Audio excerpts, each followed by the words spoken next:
For hundreds of years, the land we now call Israel and Palestine was part of the Ottoman Empire. It was home to a mix of people, Muslims, Christians, and Jews.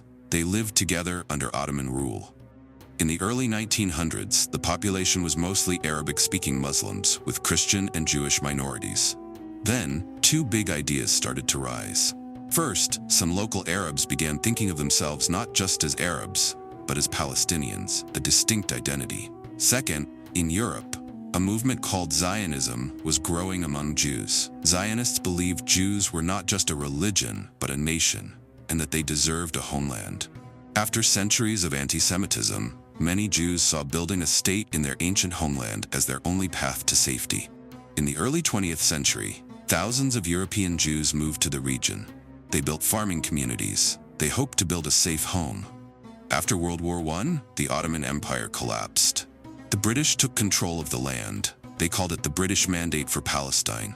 At first, the British allowed Jewish immigration, but as more Jews arrived, tensions with local Arabs grew. Violence broke out. Both sides were responsible. By the 1930s, Britain tried to calm things down by limiting Jewish immigration. But in Europe, Jews were facing growing danger. So militias formed. Some fought the Arabs, some fought the British. Then came the Holocaust. 6 million Jews were murdered in Europe. The world was horrified. Support for a Jewish homeland grew fast. In 1947, the United Nations voted to split the land into two states, one Jewish, one Arab. Jerusalem would be a special international city. The Jews accepted the plan. The Arabs rejected it. They saw it as colonialism. In 1948, Israel declared independence. Arab countries launched a war. Israel won, but it also captured more land than the UN plan had given it. Over 700,000 Palestinians were expelled or fled. Many became refugees. By the end of the war, Israel controlled most of the land. Egypt controlled Gaza. Jordan took the West Bank. Palestinians were scattered. Some lived under occupation, others in refugee camps. This was the start of a long Arab-Israeli conflict.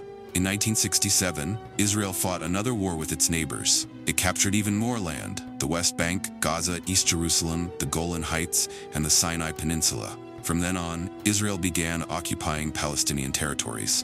In 1978, Israel gave the Sinai back to Egypt in a peace deal. One by one, Arab states stopped fighting Israel, but the Palestinians remained under occupation. That's when the conflict became an Israeli-Palestinian issue. In the West Bank and Gaza, Israeli settlers started moving in, some for religion, some for cheap housing, some to claim land. Soldiers followed to protect them. Palestinians lost land, and communities were cut off. By the late 1980s, Palestinians rose up in the First Intifada.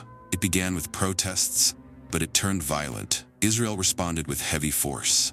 Then came a breakthrough, the Oslo Accords. Palestinians got limited self-rule in some areas. It was a step toward peace. But not everyone wanted peace. Hamas launched attacks to stop it. Some Israelis called their own leaders traitors. In 1995, Prime Minister Yitzhak Rabin was assassinated by an Israeli extremist. In the 2000s, a second, deadlier intifada broke out. More violence, more loss. Israel built walls and checkpoints. Palestinian movement was restricted.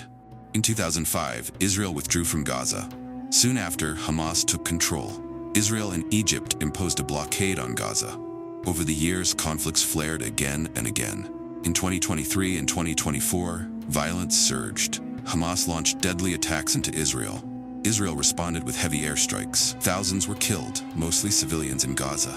In 2025, the situation remains dire. Gaza is in ruins. The humanitarian crisis is severe.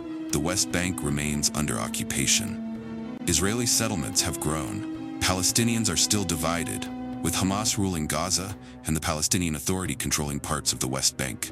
Israeli politics continue to shift right. Peace feels further away than ever. International calls for a ceasefire or peace process have mostly gone unanswered. And while some people on both sides want peace, mistrust runs deep. Today, over 7 million Palestinians still don't have a country. Some live under occupation, some in exile. Most Israelis live in safety, but many still feel threatened. Most people on both sides just want a normal life. But peace feels far away. Leaders have failed. Extremists fuel the fire, and trust is broken. This isn't an ancient conflict, it's a modern crisis. A story of land, of fear, of identity, and loss. And unless something big changes, it may only get worse.